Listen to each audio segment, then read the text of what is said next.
Бәрі оны бақытты келін деп ойлады. Бірақ түнде оның өмірі мүлде басқа еді. Аружан осы ауылға келін болып түскенде бәрі қызға қарады.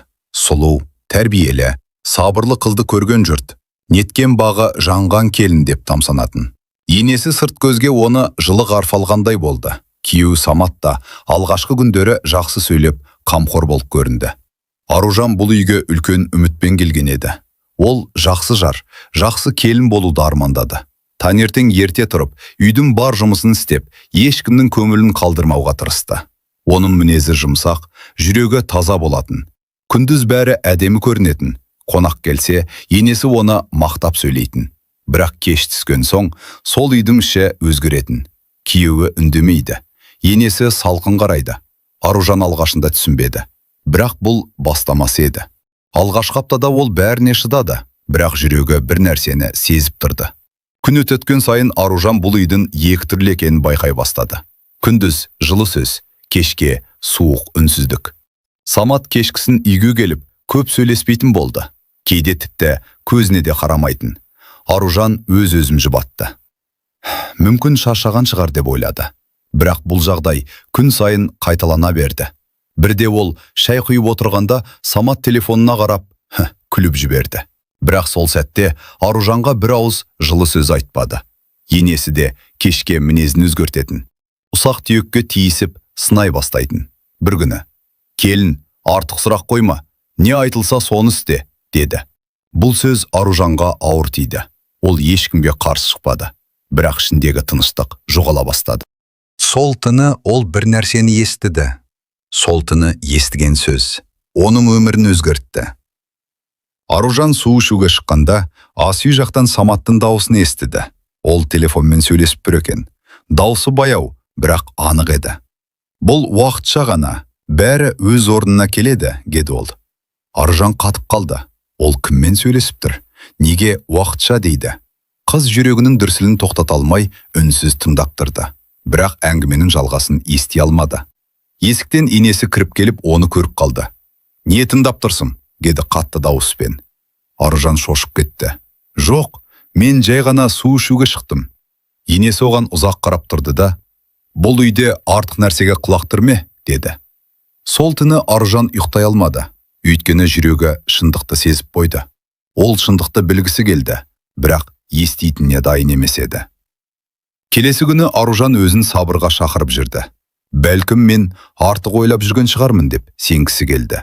Бірақ кешегі естіген сөзі көңілінен кетпеді.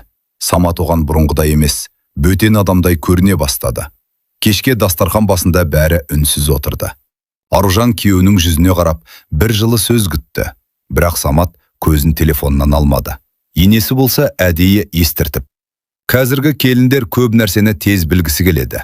Бірақ әйел адам кейде үндемейде үйін сақтай білуі керек, деді. Бұл сөз анық өзіне арналған еді. Сол түні Аружан бөлмеде жалғыз отырды. Жүрегі толқып, ойын жинай алмады. Ол алғаш рет осы үйде өзін артық адамдай сезінді. Бақытты өмір күткен жас келіннің орнына белгісіз нәрседен қорқып отырған қыз қалды. Ал ертемінде оның күдігін күшейткен тағы бір жағдай болды. Ол бір қарарламаны көрді. Және бәрі өзгере бастады. Ертеңінде Самат асығыс жуынуға кірді де, телефонын бөлмеде қалдырып кетті. Аружан ешқашан біреудің затын ақтармайтын. Бірақ дәл сол сәтте экран жанып, хабарлама шықты. Сені сағындым. Қашанға дейін осылай жүреміз? Хабарлама астында бір есім тұрды. Мадина. Аружанның демі тарылып кетті. Қолын телефонға созып бірден тартып алды. Қарауға ұялды. Бірақ көргенінің өзі жеткілікті еді. Бұл енді жай күдік емес. Самат бөлмеге кіргенде Аружан үндемей қалды. Оның жүзіндегі өзгерісті күйеуі бірден аңғарды. Не болды? Деді салқын үнмен. Ештеңе, деді Аружан. Бірақ бұл үнсіздіктің өзі бәрін айтып тұрған. Кешке қарай ол батылданып, Мадина кім? Деп сұрады. Самат қабағын түйіп, өткенді қазбалама, деді. Осы жауаптан кейін Аружан шындық одан да ауыр екенін сезді. Ең қорқыныштысы, бұл құпияны бәрі білетіндей көрінді. Бірнеше күннен кейін ауылда шағын ғана отырыс болды. Көршілер жиналып шай ішіп отырған кезде есіктен жас келіншек кіріп келді. Жұрт оны жақсы танығандай жылы амандасты. Енесі де тосырғамады. Аружан алғаш рет Мадинаны көрді. Қарапайым киінген, бірақ өзіне сенімді әйел Саматқа бір сәт көз тастап өтті. Самат та абыржып қалды. Бұл бір ғана қарастың өзінде талай сыр жатқанын Аружан анық сезді. Ең ауыр тигені енесінің түрі өзгермеді. Демек, ол Мадинаны бұрыннан таниды. Демек, бұл кездейсоқ емес. Үйге қайтқанда Аружан тағы да сұрады. Ана әйел кім? Самат тістеніп, артық әңгімені қойшы, деді. Сол сәтте Аружан өзін бұл үйдегі жалғыз соқыр адамдай сезінді. Бәрі бір шындықты біледі, бір өзі ғана білмейді. Бірақ көп замай ол шындықтың шетін тағы ұстайды. Ол шыдады, өйткені отбасыны сақтағысы келді. Аружан жамандықты бірден ойлағысы келмеді. Ол әке-шешесінің үйінен отбасы сабырмен сақталады деген тәрбие алып шыққан қыз еді. Сондықтан бір ауыз сөзбен кетіп қалуды емес, түсінуге тырысты. Ол бұрынғыдан да көп еңбек етті. Таңнан тұрып енесінің шайын қойды, үй жинады, тамақ жасады. Бәлкім осылай бәрі түзелер деп ойлады. Бірақ қанша тырысса да үйдің суық ауасы жылынбады. Самат кешкісін тағы телефонмен отырып, әлдекімге күліп жазып отыратын. Аружан қасында отырса да, ол алыстағы адамда еді. Енесі де бір күні, әйел адам еркекте не болып жатқанын бәрін біліп отырмау керек, деді. Бұл сөздің астары тым анық еді. Аружан сол түні ұзақ ойланды. Ол өзін кінәлі сезінгісі келмеді, бірақ жүрегі күн сайын ауырлап бара жатты. Содан кейін ол шындықты тіке сұрауға бел буды. Ол сұрақ қойды. Бірақ шын жауаптың орнына тағы суықты қалды. Кешкісін Аружан батылданып Саматпен сөйлесуге тырысты. Мадина, саған кім? Деді ол жай ғана. Самат бірден қорғануға көшті. Саған бұл не үшін керек? Өйткені мен сенің әйеліңмін. Өткен өмірімді түгел есеп беріп жүруің керек пе? Аружанның жүрегі ауырды. Ол жаңжал шығаруға емес, шындықты білуге тырысқан еді. Онда неге ол сағындым деп жазады? Деді ақыры. Самат үнсіз қалды. Сол кезде есік жақтан енесінің даусы шықты. Еркектің өткенін ақтарған әйел өз бақытын өзі құртады. Бұл сөз Аружанға бәрінен ауыр тиді. Өйткені енді ол анық түсінді. Енесі бәрін біліп отыр. Және шындықты жасыруға көмектесіп отыр. Сол түні Аружан жылаған жоқ. Тек ішінен бір нәрсе мұздап қалғандай болды. Енді ол бұл үйдің құпиясын өзі ашуға бел буды. Кейде шындықты адамдардан емес, олардың қылығынан танисың. Аружан келесі күндері бәрін мұқият бақылай бастады. Саматтың қашан шығып, қашан келетінін, енесінің кіммен сөйлесетінін, Мадинаның ауылға қаншалық жиі келетінін аңғарды. Бәрі тым жақын, тым таныс сияқты көрінді. Бір күні көрші келіншекпен әңгімелесіп отырып, ол күтпеген сөз естіді.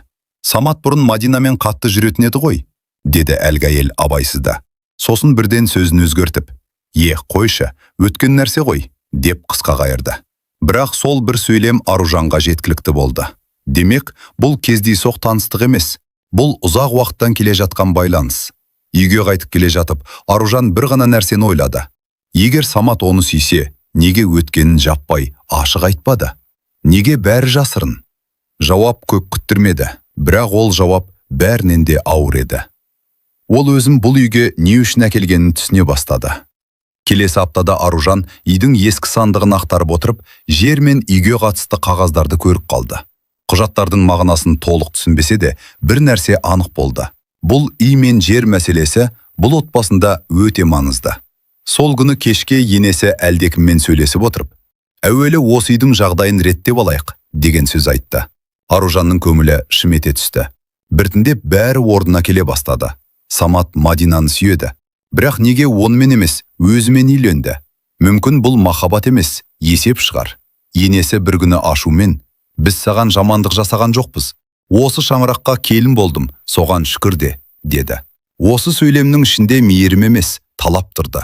Аружан енді анық сезді. Оны бұл үйге жүрекпен емес, пайдамен алып келген.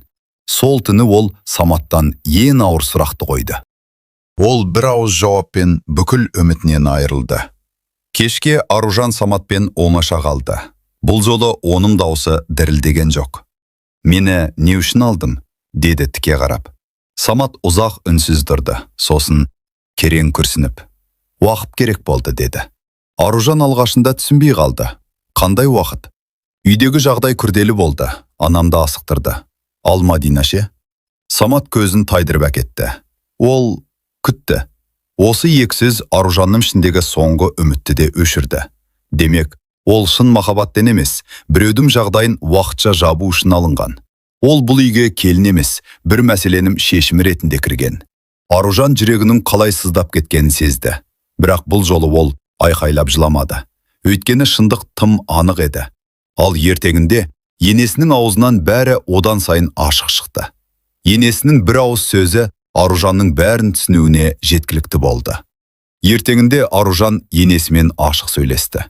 Сіз бәрін білгенсіз. Неге мені алдадыңыз? Деді ол. Енесі тосылған жоқ, қабағында шытпады. Керісінше салқын жымиып. Әркім өз үйінің қамын ойлайды келін деді. Ал менің тағдырым ше? Сен жаман жерде жүрген жоқсың. Тамағың тоқ, киімің бүтін. Тағы не керек? Бұл сөз Аружанды күйретті. Өйткені ол осы үйдегі адамдар үшін әйелдің жүрегі, арманы, абыройы мүлде маңызды емес екенін ұқты. Енесі үшін ол тек ыңғайлы шешім болған. Тәрбиелі, жуас, үндемейтін келін. Сол сәтте Аружан бұл үйде қалса, бір күні өзін мүлде жоғалтып алатынын түсінді. Және дәл сол түсінік оны алғаш рет қорқыныштан емес, айқындықтан жылатты. Сол түні оның ішінде бір шешім пісіп жетілді. Ол кетібе қорықты. Бірақ қалуға одан да қатты қорықты. Аружан бөлмеде жалғыз отырып көп ойланды. Ол қыз баланы кішкентайынан шыда, сабыр ет, үйіңді сақта деп тәрбиелейтінін жақсы білетін. Сол сөздер оның ішінде де бар еді. Сондықтан кету оған жеңіліс сияқты көрінді. Бірақ қалу ше? Қалу күн сайын өтірікке қарап өмір сүру. Қалу өзін кінәлі сезініп, басқа біреудің орнын басып отыру. Қалу жүрегін бір жола өшіру. Сол түні Самат тағы да телефонымен ұзақ отырды. Бір сәтте құрылғыға хабарлама түсті. Бұл жолы Аружан көзін әдейі бұрмады. Өйткені білуге құқығы бар еді. Бүгін шешесін бе жоқ па? Деп жазыпты Мадина. Самат телефонын тартып алып қабағын түйді. Ал Аружан жай ғана. Иә, енді мен де шешемін деді. Бұл оның жаңа өмірге жасаған алғашқы қадам еді. Таң атқанда ол бұрынғы Аружан емес еді. Сол түні Аружан көз ілмеді. Таңға дейін ойланды. Жүрегінің түбінде қорқыныш бар еді. Бірақ оның үстінен өз қадірін сезіну басып түсті. Таң атқанда ол орнынан тыныш қана тұрды. Шкафты ашып, өз киімдерін жинай бастады. Әр бүктөбен заты бір шешімдей сезілді. Ешкіммен ұрыспады, ешкімді қарғамады. Тек ішінен мен өзімді жоғалтпаймын деп қайталап тұрды. Енесі бөлмеге кіріп, қайда жиналып жатырсың деді. Аружан алғаш рет оның көзіне тайсалмай қарады. Өз өмірімді қайтарып алуға деді жай ғана. Енесі тосылып қалды. Бұл сөзде айғай жоқ еді, бірақ үлкен күш бар еді. Себебі оны айтқан адам енді бұрынғыдай қорқып тұрған жоқ. Аружан есіктен шыққанда сол шамырақта келін болып емес, өз тағдырын өзі таңдаған әйел болып шықты. Бірақ ең маңызды өзгеріс алда еді. Ол төркініне оралғанда алғаш рет өзін қауіпсіз сезінді. Аружан анасының үйіне келгенде, анасы ештеңе сұрамады. Тек қызын құшағына қысып, ұзақ үнсіз тұрды. Сол үнсіздік Аружан үшін ең үлкен жұбаныш болды. Бірнеше күн ол тек демалды, ұйықтады, терең тыныс алды. Ешкім сынамайтын, ешкім өтірік күлімдемейтін жерде болу оған алғашында таңсық көрінді. Ол түнде оянып кетіп, қайтадан айқай естемін деп ойлайтын, бірақ үй іші тыныш болатын. Бір күні анасы, «Қызым, қайта барғың келе ме?» деп сұрады. Аружан бірден басын шайқады. «Жоқ, мен бұл жолы өзімді таңдадым». Бұл сөзді айтқанда оның дауысы анық шықты. Бұрынғыдай күмән жоқ еді. Анасы қызына қарап, «Онда сен жеңілмедің, сен өзімді құтқардың» деді. Осы сөз Аружанның жүрегіне жарық сыйлады. Ауылда сөз тарады, бірақ бұл жолы ол үндемегенмен әлсіз емес еді. Ауылда әркім әртүрлі сөйледі. Бірі Аружанды аяды, бірі келін шыдамсыз екен деді. Енді бірі кінәні тағы да әйелден іздеді. Бірақ бұл жолы Аружан ешкімге өзін дәлелдеуге тырыспады. Өйткені ол шындықты өзі білетін. Ал ең маңыздысы сол. Бірнеше аптадан кейін Самат келді. Жүзі жүдеу, өзі бұрынғыдай сенімді емес еді.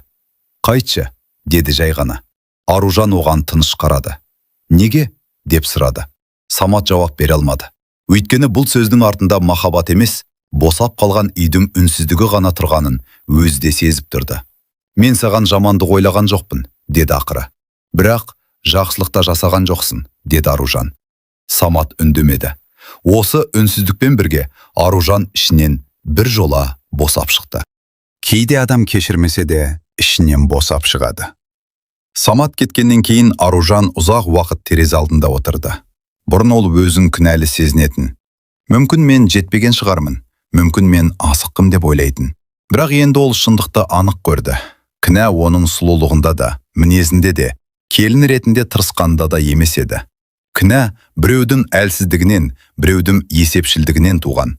Бұл түсінік оның иығынан үлкен жүк алғандай болды. Ол әлі кешірген жоқ. Мүмкін бірден кешірудің де керегі жоқ шығар. Бірақ ол енді өткенді арқалап жүрмейтін болды. Сол күні Аружан дәттер алып, алғаш рет басынан өткендерін жазып шықты. Әр сөйлем сайын жүрегі жеңілдей түсті. Ол түсінді. Кейде адамның жарасын басқа емес, өз даусы емдейді. Ал бұл жазу, оның жаңа өмірінің басы болатынын ол әлі білмеген еді. Ол қайтадан өз-өзіне орала бастады. Аружан біртіндеп өзгерді. Ол күнде таңертең ерте тұрып, анасына көмектесіп, сосын өзіне уақыт бөле бастады. Бұрын тек біреуге ұнау үшін өмір сүрсе, енді өз жүрегін тыңдауды үйреніп жатты. Жазған жазбалары көбейе түсті. Өз сияқты үнсіз қиналып жүрген әйелдер туралы, адалдық туралы, қадір туралы жазды. Анасы бір күні оның жазғанын оқып, «Қызым, сенің сөзіңнің ішінде шындық бар», деді. Бұл сөз Аружанға қанат бітіргендей болды. Ол бұрын өзін сынған адаммын деп ойлаған, бірақ шын мәнінде ол тек ауыр сынақтан өтіп жатқанын түсінді. Сынбаған, қайта шындалған. Кейін ауылдағы бірнеше келін қыз келіп, онымен сырласа бастады. Аружан олардың да ішкі жанын түсінді. Өйткені өзі сол жолдан өткен еді. Осылайша оның қайғысы біртіндеп күшке айнала бастады. Шындық толық ашылғанда Аружан енді қорықпады. Уақыт өте келе бәрі анық болды. Самат Мадинаны бұрыннан сүйген. Бірақ Мадинаның отбасы, жағдайы, ауыл ішіндегі әңгіме бәрі енесіне ұнамаған. Енесі үйдің, жердің, ағайын арасындағы беделдің қамын көбірек ойлаған. Сондықтан оған сабырлы, жуас, сөзге көнетін келін керек болды. Сол себепті олар Аружанды таңдаған. Ал Мадина ше? Оны да үмітте ұстап отырған. Әуелі жағдайды реттейік деген есеппен екі әйелдің де тағдырмен ойнаған. Самат неге үндемеді? Өйткені ол анасынан аса алмады. Өзі сүйген адамын да ашық қорғай алмады. Аружанға да шындықты дер кезінде айта алмады. Ол бәрін түсініп тұрып, ем жеңіл жолды таңдады. Үнсіз қалуды. Аружан бұл шындықты естігенде жылады. Бірақ бұл жолы әлсіздіктен емес. Жүрегінде қалған соңғы тұман да тарағандықтан жылады. Ал содан кейін оның өмірі шынымен жаңарды. Кейде кету жемілу емес, кейде кету өзімді табу. Бір жылдан кейін Аружан мүлде басқа адамға айналды. Ол шағын кәсібін бастап, қолөнермен айналысты. Жазуын да тоқтатпады. Оның әңгімелері ауылдағы да, қаладағы да әйелдерге әсер ете бастады. Өйткені ол өтірік емес, шын өмірді жазатын. Бір күні жолы түсіп, бұрынғы ауылына барды. Сол баяғы көшелер, сол үйлер. Бірақ оның жүрегі бұрынғыдай ауырмады. Өйткені ол өткен өмірмен іштей қоштасып қойған еді. Тойда оны көргендер. Аружан қатты өзгеріп кетіпті. Жүзі нұрланып тұр десті. Иә, ол өзгерген. Бұрын біреуге ұнау үшін өмір сүрсе, енді өз қадірін біліп өмір сүретін. Аружан сол күні аспанға қарап ішінен, мен жемілдім деп ойлағанмын. Сөйтсем, мен өзімді тауыппын деді. Және сол сәтте алғаш рет шын күлімсіреді.